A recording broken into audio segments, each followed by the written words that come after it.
नमस्कार। ये एक सज्जन की कुंडली है। मेरे पास आए और मुझे पूछते हैं कि गुरुजी, मेरी कुंडली में एक जबरदस्त राजयोग बन रहा है, फिर क्या कारण है कि मुझे इस समय बहुत ज्यादा हानि उठानी पड़ रही है। तो हम राजयोग की बात करते हैं। राजयोग कब ऐसा होता है कि राजयोग तो है, जबरदस्त राजयोग है, जैसा कि इस कुंडली में दिखाई पड़ रहा है, लेकिन उस राजयोग का कोई अर्थ नहीं होता है। कुंडली में सबसे अच्छा जो राजयोग है वो नवमेश और दशमेश का स्थान परिवर्तन हो, यानी नवमेश दशम भाव में और दशमेश नवम भाव में हो, या फिर नवमेश और दशमेश दोनों नवम भाव में युत हों, या फिर ये दोनों दशम भाव में युत हों, या नवमेश और दशमेश का दृष्टि परिवर्तन हो रहा हो, यानी दशमेश नवमेश को देख रहा हो और नवमेश दशमेश को देख रहा हो। तो ये कुंडली में सबसे सर्वश्रेष्ठ राजयोग है, क्योंकि ये केंद्र और त्रिकोण का राजयोग है। यदि केंद्र और त्रिकोण के स्वामी आपस में युत होते हैं, या दृष्टि परिवर्तन करते हैं, या राशि परिवर्तन करते हैं, तो राजयोग का निर्माण होता है। तो केंद्र और त्रिकोण तो ये चतुर्थेश और पंचमेश भी है। चतुर्थ और पंचम ये भी केंद्र और त्रिकोण है। तो यदि चतुर्थ और पंचम भाव के स्वामी एक साथ युत हों किसी भी शुभ भाव में, तो वो राजयोग बनता है। या चतुर्थेश और पंचमेश दोनों पंचम में स्थित हों, या चतुर्थ में स्थित हों, या इनका आपस में दृष्टि विनिमय हो रहा हो, तो राजयोग बनता है। किंतु सर्वश्रेष्ठ राजयोग नवमेश और दशमेश के द्वारा बनता है। ऐसा क्यों है? उसका कारण यह है, पहली बात तो ये कि केंद्र विष्णु स्थान कहलाता है और त्रिकोण लक्ष्मी स्थान कहलाता है।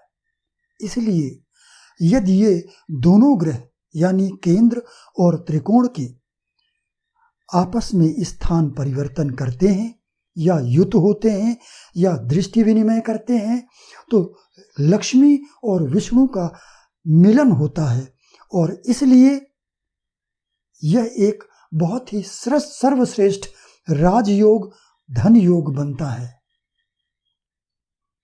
लेकिन चतुर्थेश पंचमेश की अपेक्षा नवमेश दशमेश का राजयोग सर्वश्रेष्ठ इसलिए है क्योंकि नवम भाव हमारी कुंडली का सर्वश्रेष्ठ त्रिकोण भाव कहलाता है, और दशम भाव हमारी कुंडली का सर्वश्रेष्ठ केंद्र भाव कहलाता है।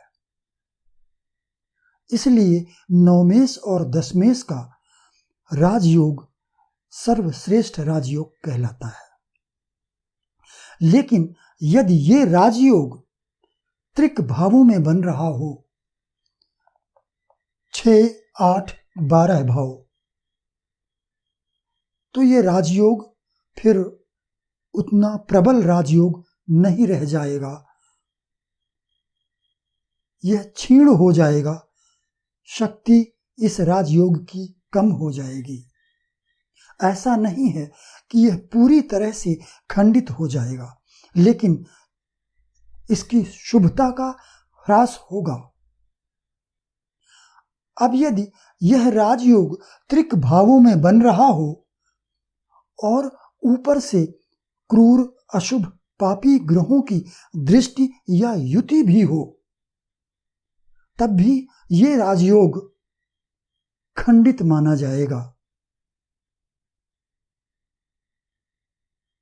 और यदि इसमें कोई शुभता बाकी रहती भी है तो वो बहुत कम होती है। इसी तरह से यदि राजयोग में शामिल ग्रह यानी नवमेश या दशमेश, इनमें से यदि कोई भी ग्रह अस्त है, तब भी वह राजयोग बहुत ही क्षीण हो जाता है, दुर्बल हो जाता है। यदि इनमें से कोई भी ग्रह वक्री हो जाए या नीच राशि में चला जाए, तब भी यही स्थिति होती है, अर्थात वह राजयोग प्रबल राजयोग नहीं रह जाता है, क्षीण राजयोग होता है, जिसका फल 30% हो सकती है, 30% शुभ फल प्राप्त हो सकते हैं। तो राजयोग वही अच्छा फल देता है जो राजयोग केंद्र अथवा त्रिकोण में बन रहा हो, या फिर इसके अलावा एकादश अथवा द्वितीय भाव में बन रहा हो। तो सबसे अच्छा तो यह है कि वह राजयोग नवम अथवा दशम भाव में बन रहा हो, या फिर सेकंड नंबर में चतुर्थ अथवा पंचम भाव में बन रहा हो।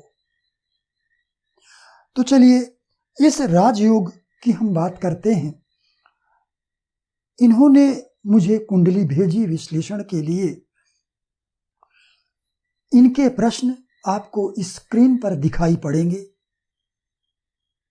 इनका जो प्रमुख प्रश्न था वो यह था कि मुझे प्रमोशन कब मिलेगा। ये प्राइवेट सेक्टर में नौकरी करते हैं। मैंने इनसे कुंडली देखकर तुरंत पूछ भी लिया था कि आप प्राइवेट सेक्टर में नौकरी करते हैं। नौकरी करने के योग मैंने कई वीडियो में दिए हैं। उनमें से यहां पर अष्टमेश सूर्य का नीच राशि में होना, ये सबसे बड़ा कारण है। इसके अलावा जब ये सूर्य 0 अंश का हो और नीच राशि में हो, और यह सूर्य चूंकि 0 अंश का है, इसलिए यह सूर्य प्रत्येक वर्ग कुंडली में नीच राशि में ही है। तो फिर ऐसे व्यक्ति को सरकारी नौकरी नहीं मिल सकती है। तो इन्होंने मुझसे यह सवाल किया कि मेरा प्रमोशन कब होगा। फिर दूसरा प्रमुख सवाल यह था कि अभी 1 हफ्ते पहले इन्हें लगभग 5 लाख की हानि हुई है, तो वो हानि क्यों हुई, जबकि इस समय केतु की महादशा में शुक्र की अंतरदशा चल रही है। शुक्र इस कुंडली में राजयोग कारक ग्रह है। तो ऐसे ग्रह की, राजयोग कारक ग्रह की अंतरदशा में इन्हें इतना बड़ा नुकसान क्यों उठाना पड़ा। और यही नहीं, इस समय इनके वैवाहिक जीवन में कुछ मतभेद चल रहे हैं।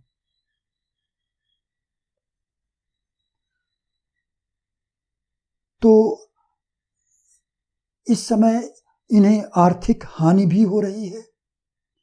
इनका कोई प्रमोशन जो लंबित है, यानी इन्हें कहा गया था लेकिन वह नहीं मिल सका, तो प्रमोशन भी नहीं मिला, आर्थिक हानि भी जबरदस्त हुई और वैवाहिक जीवन में भी समस्या आ रही है। जबकि इस समय राजयोग कारक ग्रह शुक्र की अंतर्दशा चल रही है। शुक्र एक नैसर्गिक शुभ ग्रह भी है और इस कुंडली का राजयोग कारक ग्रह भी है। तो हम उसका कारण देखते हैं कि राजयोग कारक ग्रह होते हुए भी, शुभ भावों का स्वामी होते हुए भी शुक्र ने इतनी बड़ी हानि क्यों दी। तो चलिए यहां पर देखिए, शुक्र पंचम भाव और दशम भाव का स्वामी है, यानी केंद्र और त्रिकोण का स्वामी है। तो जब कोई भी ग्रह एक साथ केंद्र और त्रिकोण का स्वामी बन जाता है तो वह अकेला ग्रह राजयोग कारक ग्रह बन जाता है, अकेला ग्रह राजयोग का फल देता है। तो यहां पर शुक्र पंचमेश और दशमेश होने के कारण राजयोग कारक ग्रह है। और फिर इतना ही नहीं, यह दूसरा राजयोग भी बना रहा है। दूसरा राजयोग क्या है? नवमेश और दशमेश का स्थान परिवर्तन। नवमेश बुध दशम भाव में है और दशमेश शुक्र नवम भाव में है। तो ये शुक्र दो राजयोग बना रहा है और शुभ भाव नवम में स्थित भी है। फिर क्या कारण है कि शुक्र में इन्हें बुरे फल प्राप्त हो रहे हैं? तो उसका कारण जो मैं अभी बता आया हूं वही है। यहां पर शुक्र की स्थिति देखिए। शुक्र, पहली बात तो ये कि ये शुक्र अस्त हो गया है। तो जब कोई भी राजयोग बनाने वाला ग्रह अस्त हो जाता है तो वह राजयोग बहुत क्षीण हो जाता है, बहुत दुर्बल हो जाता है। तो ऐसा राजयोग बहुत कम फल दे पाता है। अब इसके अलावा ये शुक्र नीच राशि में भी स्थित है। ये इसकी दूसरी बड़ी कमी है कि ये नीच राशि में स्थित है। और तीसरा, शुक्र के भाव में, शुक्र की राशि में सूर्य नीच का हो गया है। सूर्य तुला राशि में नीच का हो जाने के कारण शुक्र को भी हानि पहुंचती है। ये तीसरी बड़ी कमी है। चौथा, शुक्र मंगल के द्वारा पीड़ित भी है। तो इस तरह से इस शुक्र में चार बड़ी कमियां हैं। अब इस शुक्र में जरा सा भी दम नहीं रह गया है, जरा सी भी शुभता अब नहीं रह गई है। ये अस्त है, ये नीच है, ये मंगल के द्वारा पीड़ित है और इसकी राशि में सूर्य नीच का है।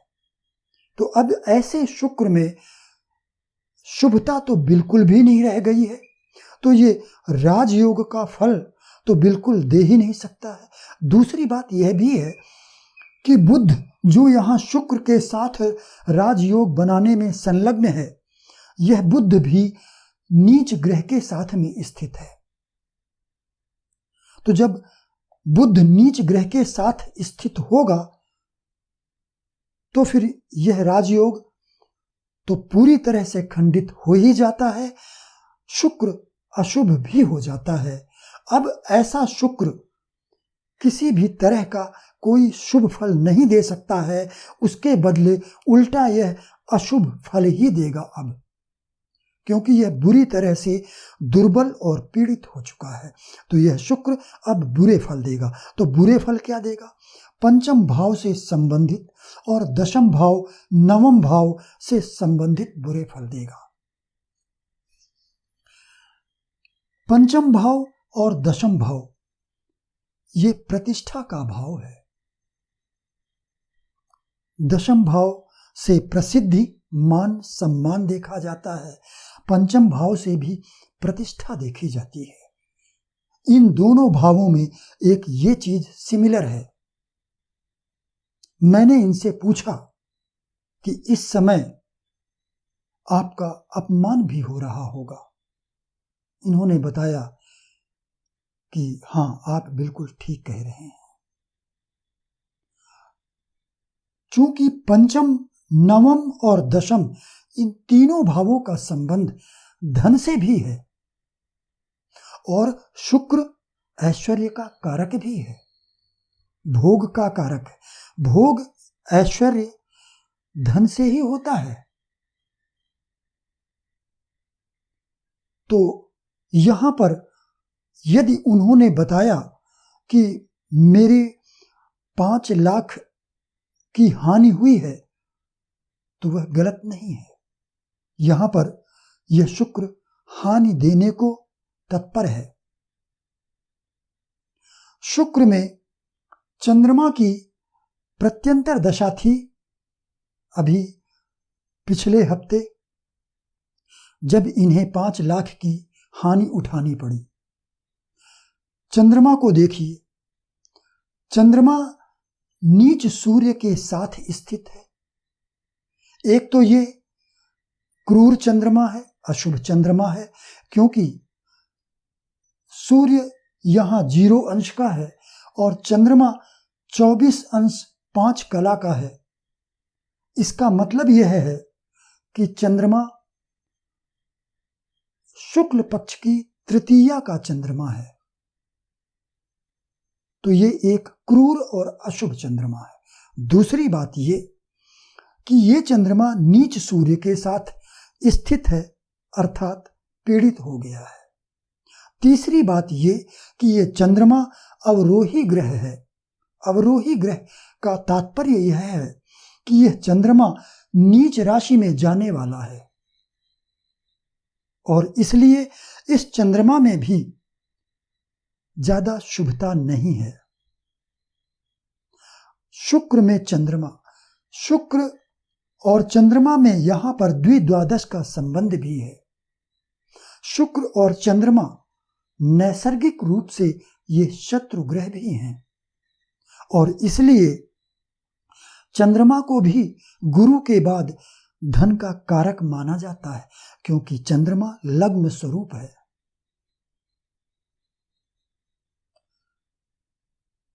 और चंद्रमा दशम भाव में स्थित है, तो सप्तम और दशम भाव का फल करेगा। चंद्रमा की दृष्टि चतुर्थ भाव पर भी है, जो धन संपत्ति, अचल संपत्ति का भाव है। तो इसलिए शुक्र की अंतरदशा में और चंद्रमा की प्रत्यंतर दशा में इन्हें 5 लाख की हानि हुई। तो यहां पर मैं राजयोग के बारे में बता रहा था कि जरूरी नहीं है कि आपकी कुंडली में यदि राजयोग है तो वो अच्छा फल देगा ही। यहां पर इतना प्रबल राजयोग बन रहा था शुक्र और बुध के बीच में, लेकिन उसके बदले में उल्टा हानि ही दिया है इस शुक्र ने।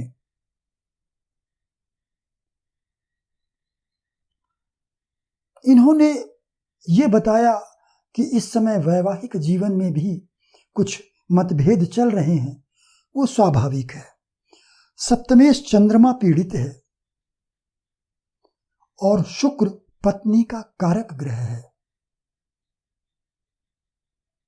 हालांकि सप्तम भाव पर कोई भी बुरा प्रभाव नहीं है, नवांश कुंडली में भी कोई बुरा प्रभाव नहीं है, तो इसलिए ज्यादा कुछ नहीं होगा। ये केवल अंतरदशा चूंकि शुक्र की चल रही है और शुक्र पत्नी का कारक है, चंद्रमा भी स्त्री ग्रह है और सप्तमेश भी है, तो इस समय शुक्र की अंतर्दशा चलने के कारण, शुक्र के पीड़ित होने के कारण ऐसा है कि घर में मतभेद चल रहे हैं। तो ये केवल शुक्र की अंतर्दशा तक के लिए है। तो यहां पर मेरा उद्देश्य केवल आपको यह समझाना था कि राजयोग हमेशा राजयोग का फल नहीं करते हैं। यह देखना जरूरी है कि वह राजयोग कहीं अशुभ भाव में तो नहीं बन रहा है। राजयोग बनाने वाले ग्रह अस्त, वक्री, नीच, क्रूर ग्रहों के द्वारा पीड़ित तो नहीं है। और यदि ऐसा नहीं भी है तो फिर ये भी देखिए कि जो राजयोग लग्न कुंडली में बन रहा है, क्या वही राजयोग नवांश कुंडली में है? क्या वही राजयोग चंद्र कुंडली में भी बन रहा है? यदि ऐसा है तो फिर वह राजयोग 100% फल देता है और व्यक्ति को फर्श से अर्श पर बिठा सकता है।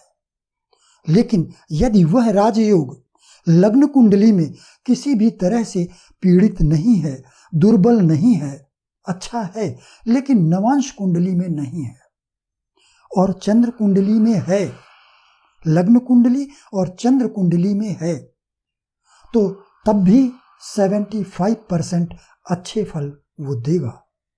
लेकिन यदि वो केवल लग्न कुंडली में है, चंद्र कुंडली में भी नहीं है, नवांश कुंडली में भी नहीं है, तब भी वो कम से कम 65% फल जरूर देगा, बशर्ते कि उसमें किसी भी तरह की कोई कमी नहीं होनी चाहिए। जिस मात्रा में उसमें कमी या दुर्बलता होगी, उस मात्रा में उसका फल कम होता चला जाएगा। तो आज के लिए बस इतना ही। आप मेरे अन्य वीडियो देखने के लिए चैनल को सब्सक्राइब करें, लाइक करें, ताकि समय पर आपको मेरे वीडियो उपलब्ध हो सकें। नमस्कार।